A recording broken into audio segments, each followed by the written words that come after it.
حج اور عمرہ ادا کرنے والے لوگ بڑے خوش قسمت اور بڑے خوش نصیب ہیں کہ اللہ ان کو اپنے گھر کی زیارت کرنے کی توفیق دیتا ہے۔ حج اور عمرہ کرنے والے لوگ اللہ کے گھر میں بیٹھ کے اللہ کے گھر کی زیارت کرتے ہیں، وہاں پر بیٹھ کر قرآن پاک کی تلاوت کرتے ہیں، وہاں پر نماز پڑھنے کی ان کو توفیق ملتی ہے۔ بڑی خوش نصیبی اور بڑی خوش قسمتی کی بات ہوتی ہے ان لوگوں کے لیے۔ اور ان لوگوں کے بارے میں رسول اللہ صلی اللہ علیہ وسلم نے حدیث مبارک میں فرمایا، حضرت ابو ہریرہ رضی اللہ تعالی عنہ روایت کرتے ہیں کہ رسول اللہ صلی اللہ علیہ وسلم نے ارشاد فرمایا کہ حج اور عمرہ کرنے والے لوگ یہ اللہ کی جماعت ہے۔ سبحان اللہ، فرمایا کہ جو حج اور عمرہ کرنے والے لوگ ہیں یہ اللہ کی جماعت ہے۔ جب یہ لوگ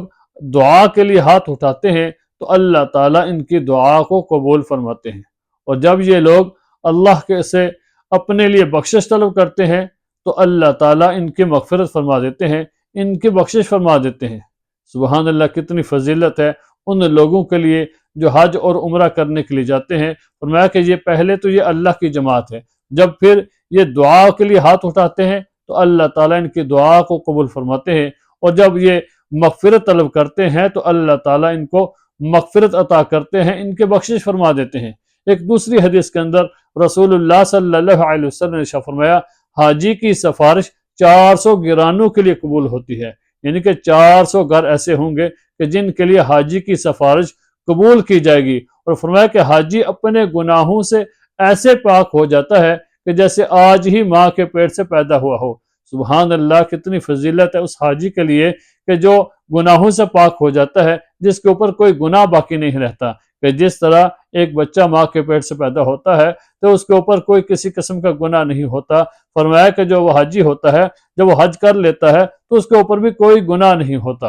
اور پھر ایک حدیث کے اندر رسول اللہ صلی اللہ علیہ وسلم نے ارشاد فرمایا کہ حج اور عمرہ ایک ساتھ ادا کیا کرو، کیونکہ یہ دونوں فقر اور گناہوں کو ایسے ختم فرما دیتے ہیں کہ جیسے آگ کی بھٹی لوہے اور سونے چاندی کی میل کچال کو ختم کر دیتے ہیں، اور حج مبرور کا بدلہ تو جنت ہے۔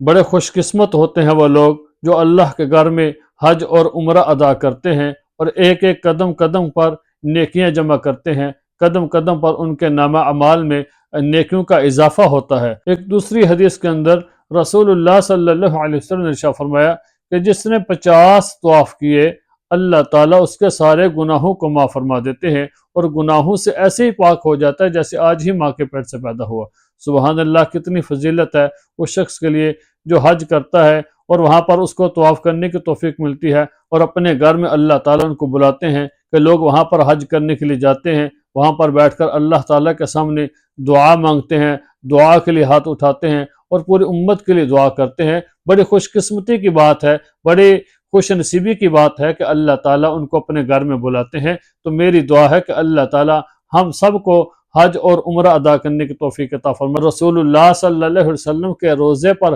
ہمیں بھی حاضری دینے کی توفیق عطا فرمائے، اور ہمیں وہاں پر بیٹھ کر درود پاک پڑھنے کی توفیق عطا فرمائے۔